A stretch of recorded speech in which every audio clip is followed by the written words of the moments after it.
আমার দৃঢ় বিশ্বাস এটা আসলে তারা করছে এই কারণে তারা কম্পিটিটর হিসেবে নারীদেরকে ভয় পায়।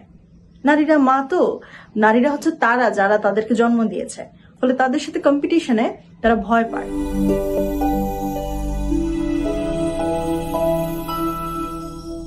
ঐক্যমত্য কমিশনে সকল আলাপ হয়, কিন্তু কেবল বারবার পেছায় একটাই আলাপ, সেটা হচ্ছে নারীরা জনগণের ভোটে সরাসরি সংসদে যাওয়ার আলাপটা। আমাদের দেশের নারীরা নাকি এখনো সরাসরি জনগণের ভোটে সংসদে যাওয়ার জন্য তৈরি না। তারা কিসের জন্য তৈরি?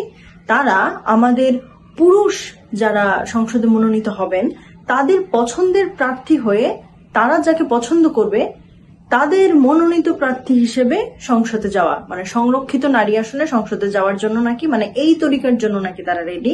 তারা নাকি এখনো সরাসরি জনগণের ভোটে সংসদে যাবার বাস্তবতা নাকি এখনো তৈরি হয় নাই। আচ্ছা, আরেকটা বিষয় আপনাদেরকে মনে করিয়ে দিই, এই এখন কিন্তু এখন না, ঐক্যমত্য কমিশনের সকল সিদ্ধান্ত 2030 সাল থেকে বাস্তবায়িত হবে। হচ্ছে 2030 সালেও নাকি গিয়ে আমাদের দেশের মানুষ, আমাদের দেশের নারীরা সরাসরি জনগণের ভোটে সংসদে যাবার জন্য প্রস্তুত থাকবে না। কি হাস্যকর! আসলেই কি আমাদের দেশের জনগণ এরকম?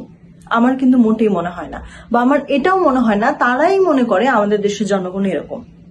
তারা জানে আমাদের দেশের বাস্তবতা, তারা জানে আমাদের দেশের মানুষ কতটা লিবারেল, কতটা উদারমনা, কতটা আসলে এগিয়ে এসেছে। ফলে এটা আসলে কিসের জন্য তারা করছে?